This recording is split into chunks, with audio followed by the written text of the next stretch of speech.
이 시간 다 같이 기도하며 주님 앞에 예배하겠습니다. 아버지 하나님, 그 높으신 이름을 찬양하기 원합니다.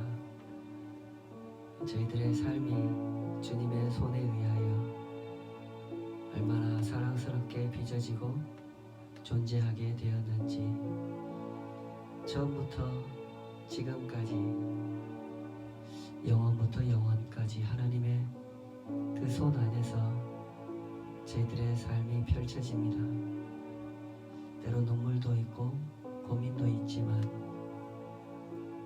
그것이 결코 나쁜 것은 아니라고 믿습니다. 저희들을 기르시고 저희들을 가르치시며 저희들을 인도하시는 그 모든 과정 속에 저희가 그렇게 존재하고 또한 배워갑니다. 우리에게 허락된 하루하루를 살아가며 그렇게 우리를 붙잡아 주시고 가르쳐 주시는 하나님을 더욱 진실하게 사랑하기 원합니다.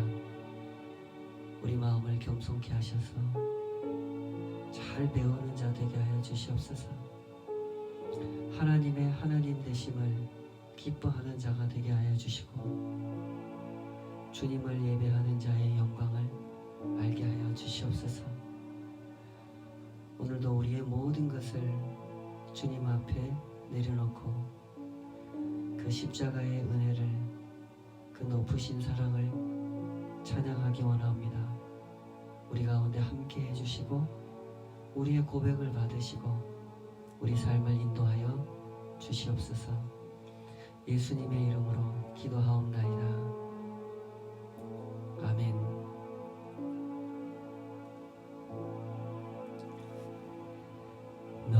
너의 하나님 여호와가 너의 가운데 계시니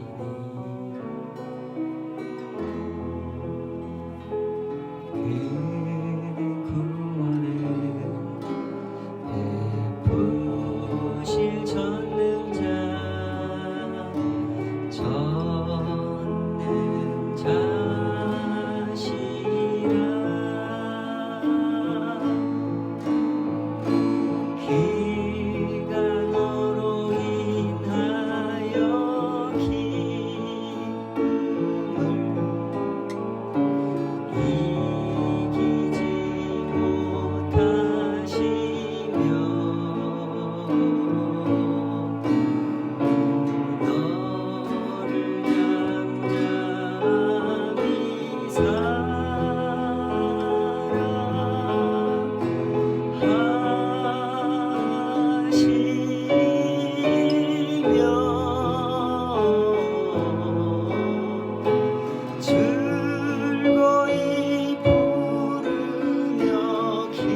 하나님께 영원히 영원히 하나님께 영원히 영원히 하나님께 영원히 영원히 아멘.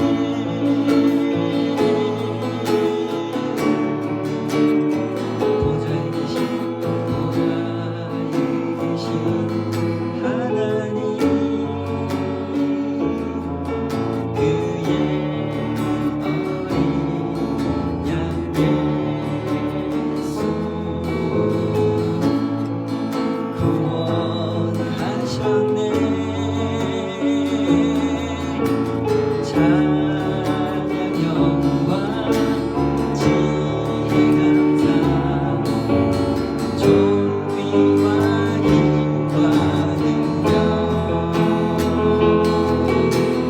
하나님께 영원히 영원히 하나님께 영원히 영원히 하나님께 영원히 영원히 아멘.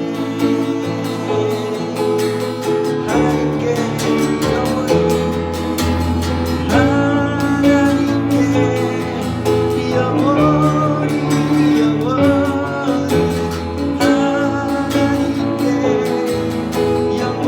영원히 영원히 하나님께 영원히 영원히 아멘. 주께 구속된 주께 구속된 우리는 한 마음과 한 뜻으로 선포하리라. 찬양 영광 지혜 감사 존귀와 힘과 능력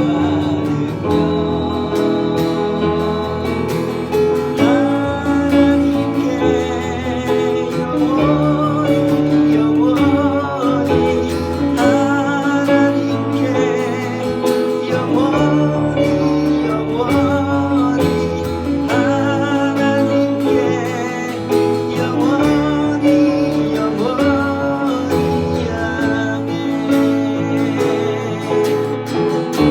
하나님께 영원히 하나님께 영원히 영원히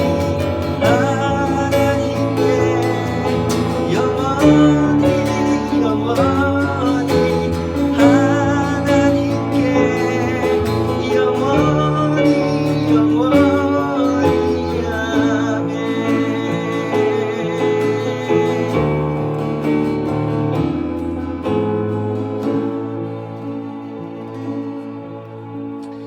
우리 합심해서 한번 기도하십시다. 우리 이 찬양이 영원하기를 소원합니다. 이 땅에서부터 온전히 영원을 하나님의 나라를 살아가게 하여 주시옵소서. 찬양과 고백이 주님 앞에 살아가는 일상이 그렇게 영원히 하나님을 높여드리는 또 그 다스림 안에 살아가는 신실한 한 걸음 한 걸음 되기 원합니다. 생명이 왜 생명인지, 삶이 왜 삶인지 주님 앞에서 배우고 주님 앞에서 누리게 하여 주시옵소서. 욕심의 악한 것을 알게 해주시고 돈과 힘의 지배 아래 살아가기를 원하는 그 마음이 왜 어리석은 마음인지 분명히 알아가게 하여 주시옵소서. 우리가 고민하는 모든 문제들이, 우리가 염려하는 모든 문제들이 그렇게 주님 손 안에서 다스려지기 원하오니 주여 우리 합심해서 같이 기도하겠습니다. 아버지 하나님, 우리를 붙잡아 주신 그 은혜 앞에 섭니다. 그 사랑이 우리를 돌보시고 주님 앞에 영원한 찬양을 드리고 싶습니다. 주님 앞에 영원한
고백으로 당신께 속하였으면 우리를 택하신 하나님, 당신의 거룩한 산으로 열방의 깃발이 외쳐 보이게 하사 우리를 세우신 그 뜻을 증거하소서. 우리를 깨우신 그 계획을 성취하소서. 성령이여, 세계를 휩쓰는 능력이여, 영광의 빛으로 높이 타오르소서. 성령이여, 세계를 휩쓰는 능력이여, 구원의 눈으로 널리 흐르소서. 영광의 예루살렘이 영광만대 임하도록 세계가 당신께 속하였으면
없이도 나나도록 우리 함께 땀 흘려 소망의 길을 만든다. 내일로 가는 길을 찾지 못했던 저들 노래하며 달려갈 그 길. 그날에 우린 보리라. 새벽 이슬 같은 저들 일어나 뜨거운 가슴 사랑의 손으로 이 땅 치유하며 행진할게. 오래 황폐하였던 이 땅 어디 서나 순결한 꽃들 피어나고 푸른 이의 나무가 가득한 세상. 우리 함께 보리라. 오래 황폐하였던 이 땅 어디 서나 순결한 꽃들 피어나고 푸른 이의 나무가 가득한 세상. 우리 함께 보리라.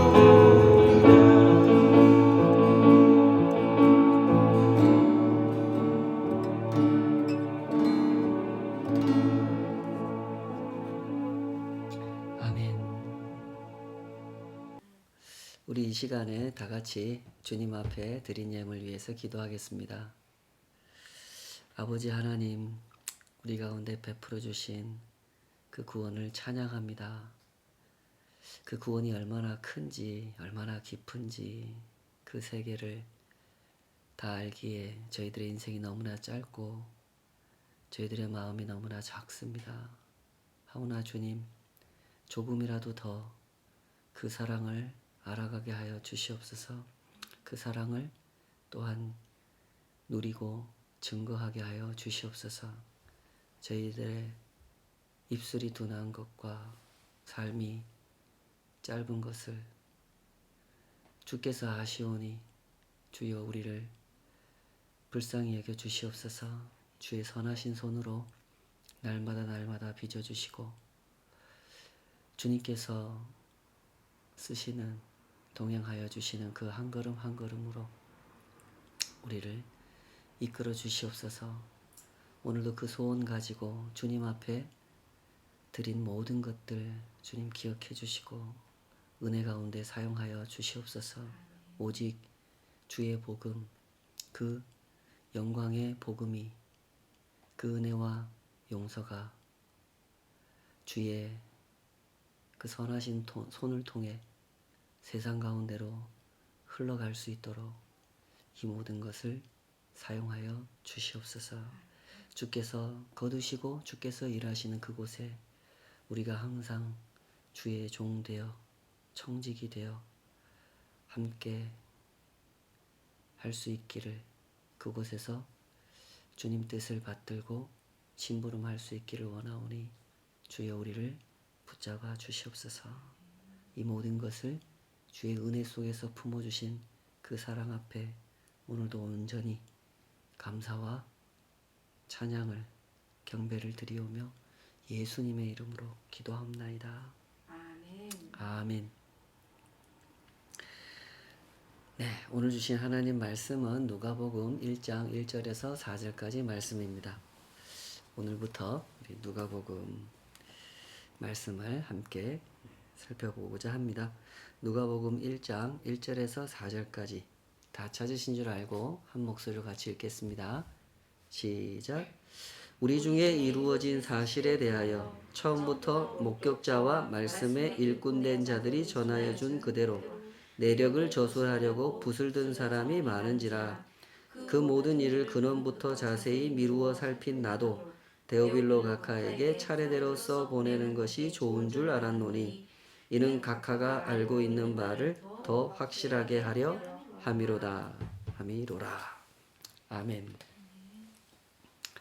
주신 말씀으로 알고 있는 바를 더욱 확실하게, 이런 제목으로 말씀 증거하겠습니다. 최근에 접하게 되는 뉴스 중에는 우리 대한민국 사람들을 몹시 불쾌하게 만드는 뉴스들이 있습니다. 중국의 네티즌들이 김치를 중국의 전통 음식이라고 우기고 있다고 하는 뉴스를 들어보셨을 줄로 압니다.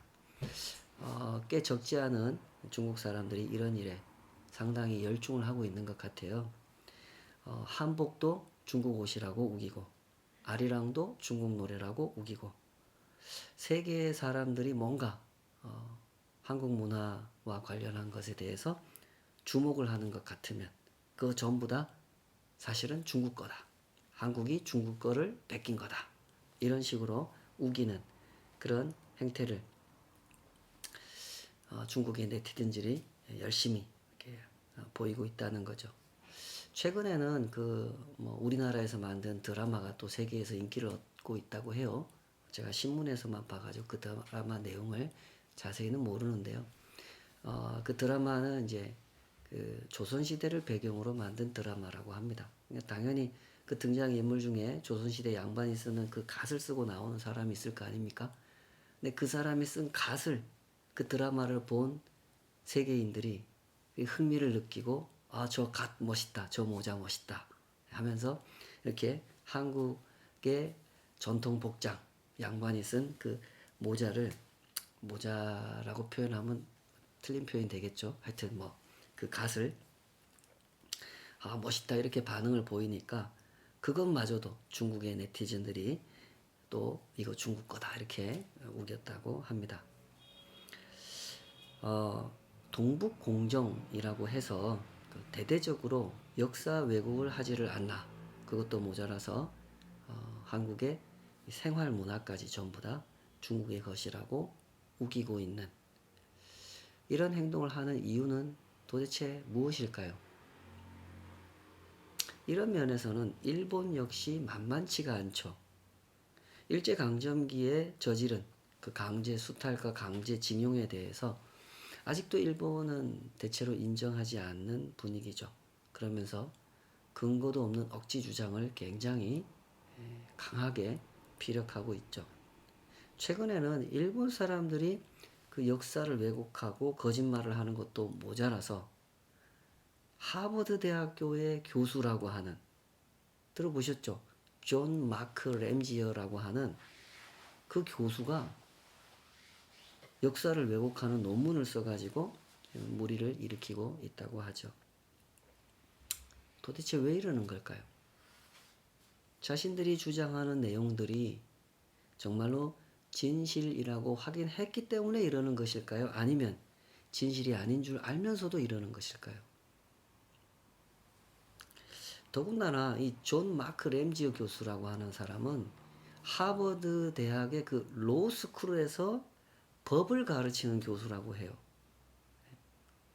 법을 가르치는 교수라면 누구보다도 법에 대해서 민감하고 진실에 대해서 민감할 것 같은 사람이잖아요. 그런데 그런 사람이 이렇게 역사를 왜곡하는 논문을, 그냥 간단히 글을 쓴 게 아니라 논문을 썼어요. 논문을. 그랬다고 하니 더더욱 기가 막히는 상황인 것이죠. 안타깝게도 세상은 이렇게 돌아가고 있습니다. 세상에는 분명히 법이라는 것이 있고 교수님들도 선생님들도 정의에 대해서, 진실에 대해서 가르치고 있습니다. 모든 나라는요, 거짓말하는 사람을 처벌해요. 들어보셨을 거예요. 공문서 위조죄, 허위사실 유포죄, 위증죄, 사기죄 같은 이름으로 거짓말하는 사람들을 처벌하고 있단 말이에요. 모든 부모들, 모든 선생님들은 아이들한테 가르쳐요. 뭐라고 가르쳐요? 거짓말은 나쁜 거라고. 바늘도둑이 소도둑 되는 거라고. 그렇게 열심히 가르치고 있어요. 그런데 왜 세상은 이렇게 돌아가는 것일까요? 대놓고 거짓말을 해요. 온 나라 국민 전체가 거짓말을 하고 거짓말하는 것도 모자라서 다른 나라 사람들까지 동원하고 있는 세상은 왜 이렇게 돌아가는 것일까요? 제가 굳이 설명드리지 않더라도 세상이 왜 이렇게 돌아가는지 아실 겁니다. 세상은 진실을 추구하지 않습니다. 하나님을 두려워하지 않는 세상은 이익을 추구하죠. 이 세상은 이익을 지키기 위해서 진실은 잃어버려도 된다고 생각하는 사람들이 살고 있는 곳이란 말입니다. 자기 나라, 자기 집단, 자기의 이익을 지키기 위해서라면 없는 말도 지어낼 수 있고 없는 일도 만들어낼 수 있는 곳, 그런 곳이 세상이죠. 때문에 세상 어디에 가도 가짜 뉴스 없는 나라가 없고 조작된 소문이 떠돌지 않는 나라가 없는 것입니다. 그것은 예수님 때도 마찬가지였단 말이죠. 아시는 것처럼 예수님이 어떻게 해서 처형을 당하게 되십니까? 거짓으로 꾸며낸 고발을 당하여 재판을 받으셨고 그걸로 사형까지 당하셨죠. 대제사장과 바리새인들이라고 하는 사람들이, 유대의 그 지도자들이 예수님을 재판에 넘기기 위해서 있지도 않은 말을 지어냈죠. 이 예수라는 자는 백성을 미혹해서 로마 황제에게 세금 바치는 것을 못 바치게 한 사람입니다. 이 사람은 자기 스스로 유대인의 왕이라고 주장하면서 로마 황제를 향해서 반역을 일으킨 사람입니다. 라는 식으로 거짓말을 지어내서 예수님을 재판받게 하고 처형까지 당하게 했죠. 그 이야기가 나중에 누가복음 23장 2절에 가면 나옵니다. 심지어 그들의 거짓말은 예수님께서 부활하신 후에도 이어집니다. 무덤이 열리고 예수님께서 부활하셨기 때문에 예수님의 시신을 묻어두었던 무덤은 어떻게 됐습니까? 빈 무덤이 되었죠. 돌로 만든 무덤이었기 때문에 돌을 이렇게 굴려서 무덤 문이 열려 있었고 그 안은 비어 있었단 말이죠. 그때 대제사장들과 바리새인들이 뭐라고 거짓말을 지어냅니까? 예수의 제자들이 시체를 훔쳐갔기 때문에 무덤에 시신이 없는 건데 저 예수의 제자들은 지들이 시신을 훔쳐가 놓고 예수가 부활했다. 부활해서 무덤이 빈 거다. 이렇게 거짓 선전을 하고 다닌다라는 거짓말을 지어냈어요. 이거 다 성경책에 나오는 이야기죠. 마태복음 28장 12절에 나오는 이야기입니다. 13절. 자신들이 거짓말을 지어냈으면서 제자들이 거짓말을 지어낸 것처럼 바꿔버린 거죠. 이것이 그 당시의 상황이었고 초대교회는 그런 상황 속에 세워졌던 것이고 때문에 적지 않은 핍박을 받으면서 교회는 그 생명을 이어가고 있는 중이었습니다. 교회를 세우시고 제자들을 이끌어 오셨던 예수님은 이제 제자들과 함께 계시지 않아요. 예수님이 3일 만에 부활하시고 부활하여 40일 동안 제자들과 함께 계시다가 40일째 되는 날에는 승천하여 이 땅에서 떠나시죠. 그때만 해도 제자들은 예수님이 곧 오실 줄 알았어요. 그러나 제자들이 생각했던 것처럼 예수님 그렇게 빨리 오시지 않았단 말이죠. 그러는 사이에 교회는 어떤 상황 가운데 놓였을까요?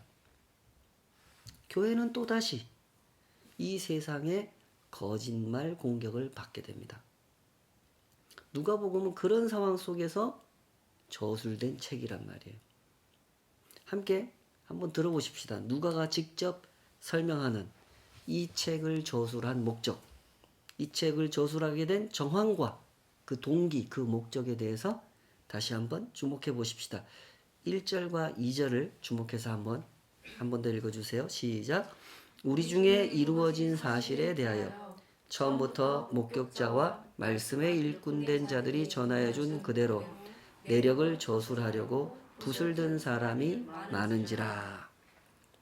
여기에 보면 우리 중에 이루어진 사실에 대하여 저술하게 되었다 이러죠. 여기서 말하는 우리 중에 이루어진 사실은 뭘 얘기하는 걸까요? 누가복음 1장 5절부터 이어지는, 책이 끝날 때까지 이어지는 모든 이야기를 말하는 겁니다. 예수님의 탄생으로부터 시작해서 하나님의 나라를 전파하신 모든 활동, 예루살렘에 가서 당하신 순환과 처형, 그리고 부활, 승천까지의 일들을 의미하는 것이죠. 여기서 우리는 한 가지 의문을 갖게 됩니다. 누가가 여기 2절에서 말하고 있는 것처럼 이미 예수님에 대한 이야기를 기록한 책들은 누가가 누가복음을 쓰기 전에 이미 여러 권이 나와 있었습니다. 그런데 왜 굳이 누가는 또 한 권의 복음서를 저술해야 했던 것일까요? 그 이유를 우리는 4절에서 확인할 수 있습니다. 4절 다시 한번 읽어볼까요? 4절입니다. 시작. 이는 각하가 알고 있는 바를 더 확실하게 하려 함이로라. 알고 있는 바를 더 확실하게 하려고 저술했다는 거죠. 데오빌로 각하가 예수님에 대해서 이미 알고 있는 내용을 더 확실하게 이해할 수 있게 하려고, 그래서 믿음이 더욱 견고해지게 하려고 이 책을 저술했다는 거예요. 여기 그 데오빌로라고 하는 인물이 등장하죠. 성경학자들은 이 데오빌로라는 인물에 대해서 아직까지 확실한 결론을 내리지 못하고 있는 상태입니다. 어떤 학자들은 특정한 한 인물을 지칭하는 이름이라고 생각을 하고, 또 다른 학자들은 한 인물을 지칭하는 그런 이름이기보다는 불특정 다수의 익명의 신자들을 지칭하는 그런 이름이다, 이렇게 생각을 하기도 합니다. 데오빌로가 어떤 인물인지 정확하게 알기는 어렵지만 분명한 사실이 있어요. 그것은 누가가 이 책을 저술한 목적입니다.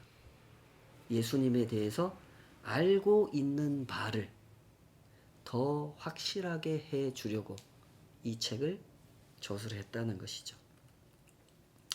믿음의 길을 간다고 하는 것은 바로 이런 일입니다. 이 데오빌로가 걸어가는 것과 같은 길을 걸어가는 거죠.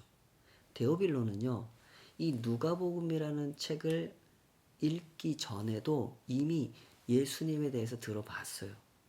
그죠?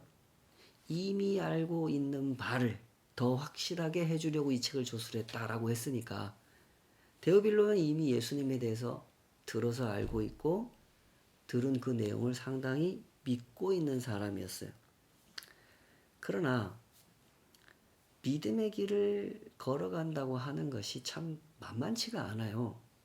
왜냐하면 세상에는 예수님을 믿는 사람들보다는 믿지 않는 사람들이 훨씬 더 많고, 예수님을 믿지 않는 그 사람들은 예수님에 대한 가짜 뉴스를 계속해서 퍼뜨리고 있는 상황이기 때문에 그렇습니다. 그러다 보니 이 데오빌로 같은 사람들의 마음에 자라나기 시작한 믿음이 어떻게 되겠습니까? 계속 더 튼튼하게 견고하게 자라가겠습니까? 아니면 흔들리겠습니까? 흔들리겠죠. 초대교회가 생겨나고 이 세상 속에서 그 존재를 지켜내려고 하던, 교회가 그 존재를 지켜내려고 하던 시대는 바로 그런 시대였단 말이에요. 믿음을 갖는 것도 쉽지 않았고 믿음을 지키는 것도 쉽지 않은 그런 시대였죠. 우리 시대는 어떤 것 같습니까? 우리 시대도 크게 다를 바는 없죠. 어느 시대나 진실한 믿음을 갖는 일은 어렵습니다. 사람들은 진짜 뉴스에 귀를 기울이기보다는 가짜 뉴스에 현혹당할 때가 많기 때문에 그렇습니다. 조금 오래된 사건이긴 합니다만 지난 2003년에 한 소설가가 펴낸 책이 세상에 아주 지대한 영향을 미쳤던 그런 일이 있었는데 아마 많은 분들이 기억하실 거라고 생각합니다. 댄 브라운이라고 하는 소설가가 다빈치 코드라는 책을 출간을 했었죠. 얼마나 많은 사람들이 그 소설에 열광을 했습니까? 검색을 해보니까 그 책이 그 당시에 전 세계에서 무려 8,100만 부가 팔렸어요. 우리나라 인구보다 훨씬 더 많은 사람들이 그 책을 사본 겁니다. 정말 엄청난 인기를 누린 소설이죠. 소설의 인기가 영화 제작으로까지 이어졌기 때문에 그 댄 브라운의 이야기, 그 소설 속 이야기를 직접 접해본 사람들의 숫자는 8,100만 명보다 훨씬 더 많은 숫자죠. 그런데 다시 한번 우리가 짚고 넘어가야 되는 게 뭐냐면 댄 브라운의 그 책은 어떤 책이라고요? 소설책입니다. 픽션이죠. 허구입니다. 지어낸 이야기예요. 그 소설 속에서 댄 브라운은 예수님과 막달라 마리아를 어떻게 설정하고 있냐면 예수님과 막달라 마리아를 부부로 설정을 해요. 이거 기독교가 이거 은폐하려고 했기 때문에 세상에 알려지지 않은 사실인데 사실은 예수하고 막달라 마리아하고 부부였어. 막달라 마리아는 예수의 제자들 중에 제일 으뜸가는 제일 예수님께 사랑을 받는 제자였는데 이 막달라 마리아가 여자였잖아. 그러니까 나머지 12명의 제자들 베드로를 위시한 그 12사도 있잖아. 이 사람들이 막달라 마리아를 시기한 거야. 남성 중심의 사회에서 감히 여자가 예수님의 수제자 노릇을 하려고 하니까 그게 못마땅했던 거지. 더군다나 예수님이 막달라 마리아를 특별히 사랑하고 심지어 막달라 마리아와의 사이에 아기도 태어나고 그러고 나서 이제 예수님은 십자가 처형이 되고 나니까 예수님의 12제자 그 12사도가 일단 막달라 마리아를 제거해야 되겠다. 이대로 놔두면 막달라 마리아가 우두머리가 될지도 몰라. 그러니까 막달라 마리아를 제거하고 예수님과 막달라 마리아 사이에 태어난 아이들도 다 죽여야 돼. 안 그러면 쟤네들이 우리가 하나님의 아들이다 이러면서 교회의 우두머리가 되려고 할 거니까. 그래서 12사도가 힘을 모아가지고 막달라 마리아가 숨겨놓은 아이들. 막달라 마리아는 또 그 사실을 알고 제자들이 자기 아이들을 죽이려고 한다는 사실을 알고 아기들을 숨겨놨다는 거예요. 그래서 12사도는 계속해서 이 아이들을 쫓아다니고 죽이려고 그래서 찾아내면 죽이고 찾아내면 죽이고 이쪽 집안의 사람들은 또 숨어다니고 또 자손을 퍼뜨리고 숨어다니고 자손을 퍼뜨리고 이러면서 교회 역사가 2000년을 흘러왔다는 거예요. 이게 그 소설의 이야기예요.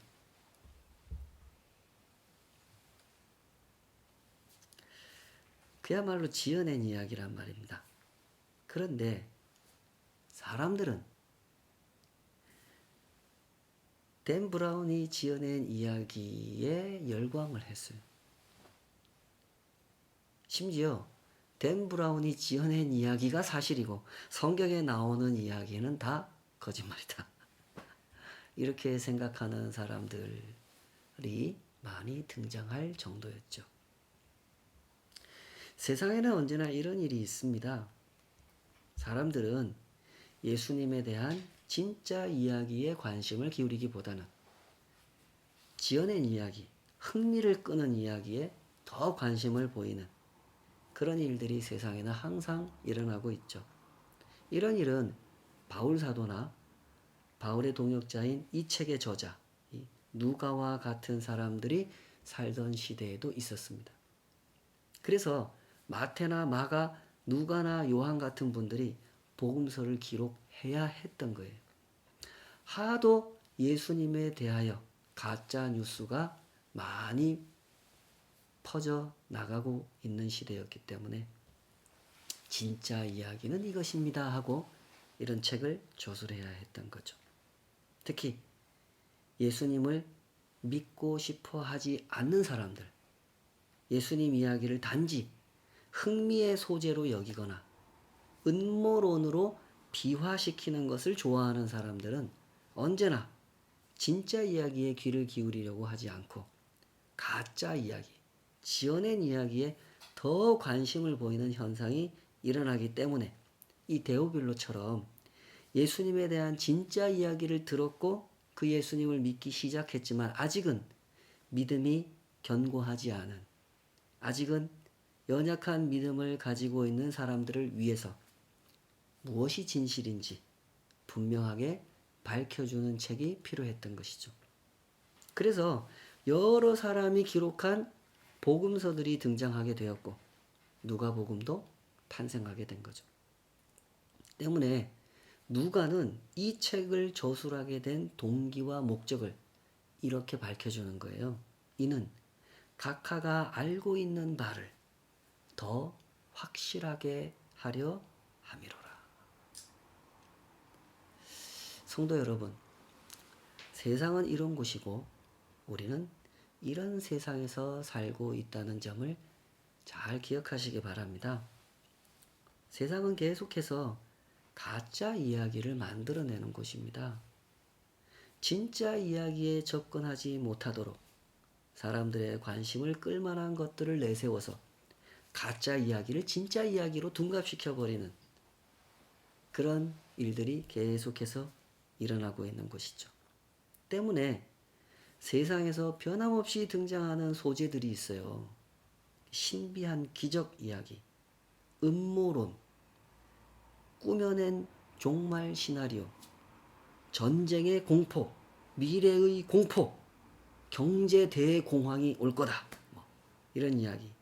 누구도 믿을 수 없고 믿어서도 안 된다고 가르치는 이야기들. 물질과 육체의 세계에는 아주 짜릿한 쾌락이 있고 당신이 그 쾌락을 맛보게 되면 행복하게 될 거라고 부추기는 이야기들. 오직 돈을 믿어야 하고 반드시 돈을 믿어야 한다고 유도하는 이야기들이 세상에서는 항상 주목받는 이야기로 등장을 하게 되는 것입니다. 그러므로 우리에게 필요한 것이 무엇이겠습니까? 분별력이라는 거죠.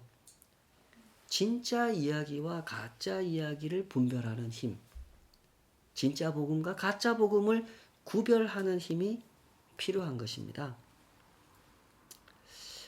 미국에 그 레리 오스본이라고 하는 목사님이 있는데요. 이분이 이런 이야기를 들려줘요. 그분 사모님의 오랜 친구 중에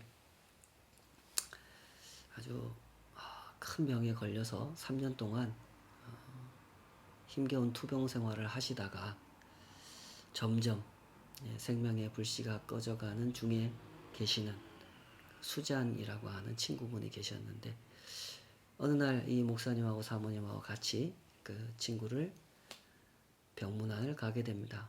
가면서 두 분이 이런 대화를 나누게 되죠.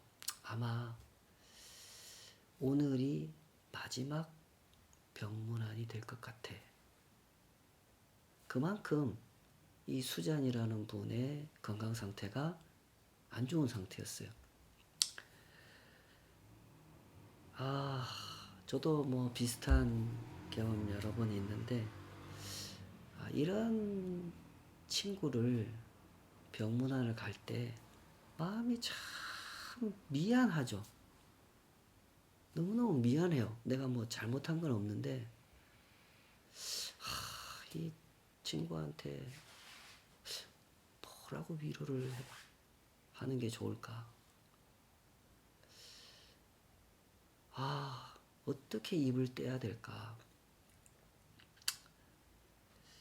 기도를 해주긴 해줘야 되겠는데 뭐라고 기도를 하면 좋을까? 병실 앞에 그 문 앞에 서가지고 문을 열기 전에 그 순간까지도 계속 고민하면서 어떻게 위로를 할 수 있을까? 고민하다가 겨우 문을 열고 수잔을 딱 만났는데 너무너무 수척한 모습을 보고 정말 얼마 남지 않았구나. 뭐라고 첫 인사를 건넬까 고민하고 있는데 마침 이 수잔의 남편이 들어와요. 반갑게 인사를 하면서 아주 밝은 얼굴로 이 찾아온 친구 목사님 부부한테 이야기를 하기 시작하는 거예요. 걱정하지 말라고. 우리 집사람 곧 일어날 거라고. 내가 하나님께 열심히 기도했는데 내 기도하는 중에 하나님께서 말할 수 없는 평안을 주셨다고. 하나님께서 그 능력으로 우리 수잔을 완벽하게 낫게 하실 거라고. 내가 기도할 때 얼마나 뜨겁게 임재해 주셨는지 모른다. 나는 하나님이 꼭 낫게 해주실 것을 믿는다고. 그렇게 얘기를 하는 거예요. 그 말을 듣고 이 오스본 목사님이 고민하기 시작해요. 너무너무 강한 확신을 가지고 자기 아내가 나을 것이라고 생각하고 있는 이 남편 존에게 진실을 말해줘야 되는데 어떻게 말을 해줘야 될지 고민이 되는 거죠. 하나님을 믿는 믿음과 내가 바라는 것을 믿는 믿음이 어떻게 다른지 이걸 설명해 줘야 되는데 이렇게 강한 확신을 가지고 있는 사람한테 이걸 설명하기가 너무너무 괴로운 거죠. 그래서 아무 말도 못하고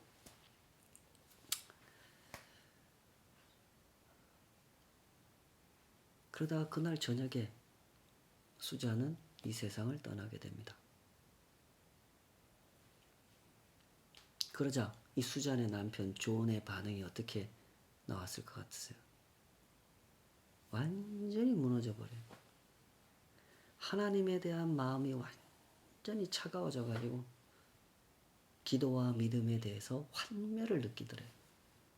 내가 그렇게 기도했는데 아니 하나님 나한테 준 평안의 응답은 뭐냐고. 나 이제 기도도 믿을 수 없고 하나님도 믿을 수 없다고. 레리 오스본 목사님은 그 이야기를 이렇게 정리를 해주고 있어요.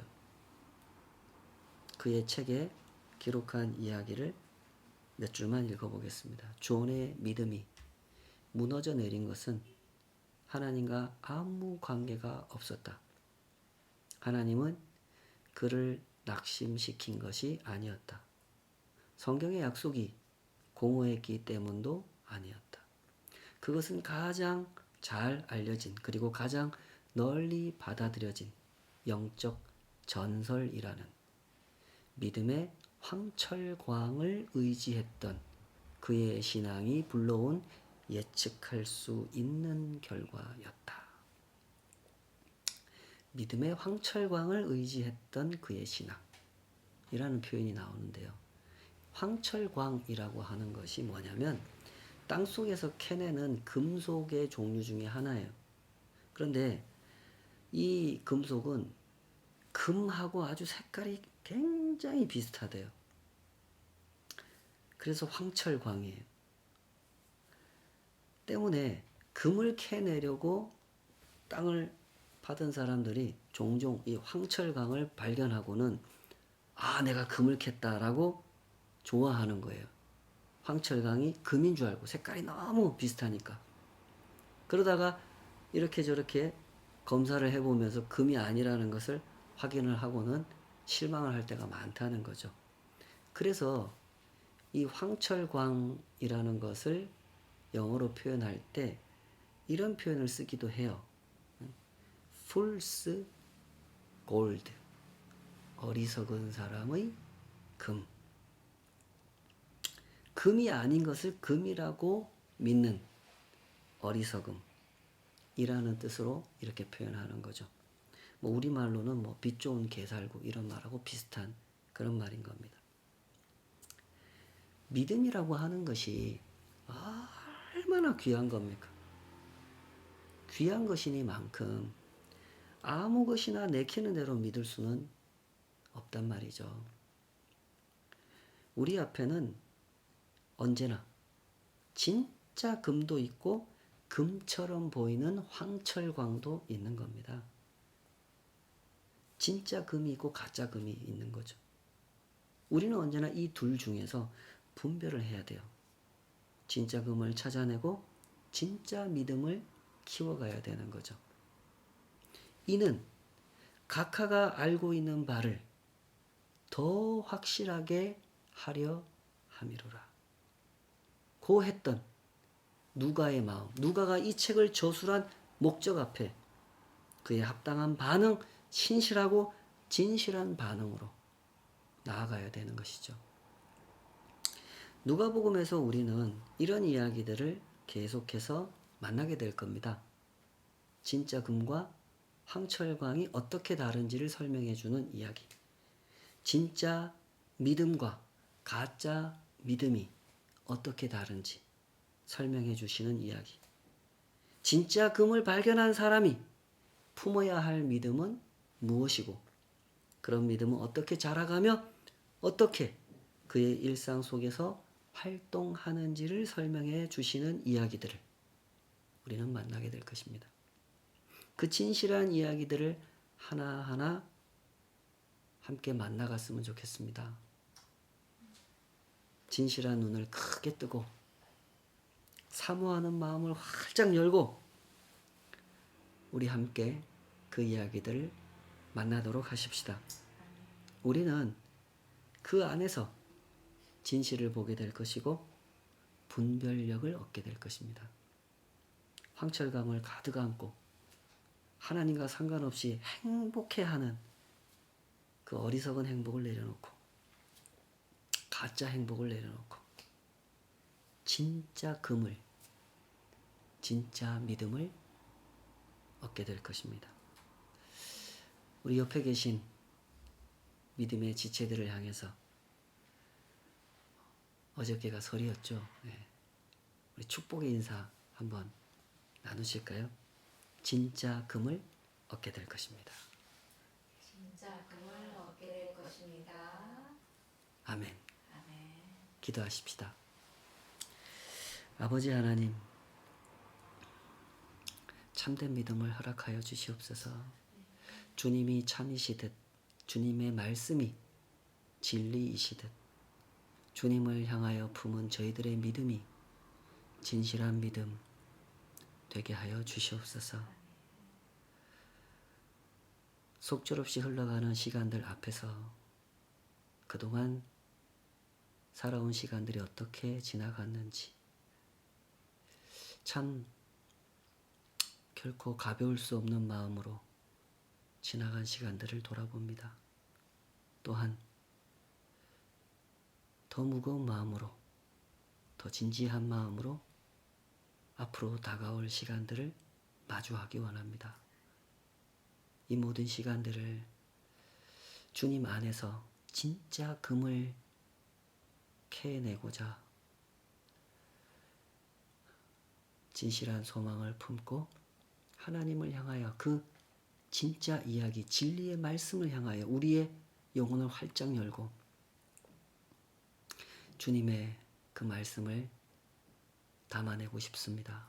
그 말씀이 가르쳐 주시는 진리를 헤아릴 줄 알고 분별할 줄 알고 하나님께서 주신 참믿음과 사람이 자기 소견에 옳은 대로 믿고 싶은 대로 믿는 그 믿음이 어떻게 다른지 하나님께서 진정 우리 가운데 허락하신 참 믿음, 그 믿음을 소유한 사람이 얼마나 진실한 행복을 누리며 진실한 동행의 걸음으로 하나님과 함께 걸을 수 있는지 우리가 그것을 맛보기 원합니다. 우리 한 사람 한 사람을 놓지 마시고 주의 동행하여 주시는 은혜 가운데 거하게 하여 주시옵소서. 이제는 우리 주 예수 그리스도의 은혜와 아버지 하나님의 높고도 크신 사랑하심과 성령 하나님의 내주하시고 깨우시고 동행하시며 하나하나 지도하여 주시는 그 섬세한 돌보심의 섭리가 이 시간 주의 백성 한 사람 한 사람 머리 위에 주님을 사모하며 주와 함께 걷기를 진짜 진짜 믿음을 소유하고 그 기쁨으로 하나님께서 허락하신 영생의 한 걸음 한 걸음을 걷기 원하는 모든 주의 백성들 삶 위에 이제로부터 영원까지 함께 하시기를 간절히 축원하옵나이다. 아멘. 아멘. 감사합니다. 여러분 한 주간도 승리하십시오. 우리 점점 희망이 밝아오고 있는 것 같은데요. 그럴 때일수록 더 조심하시고 또 언제든지 잘 이겨내시기를 축복합니다. 화이팅입니다. 평안하십시오.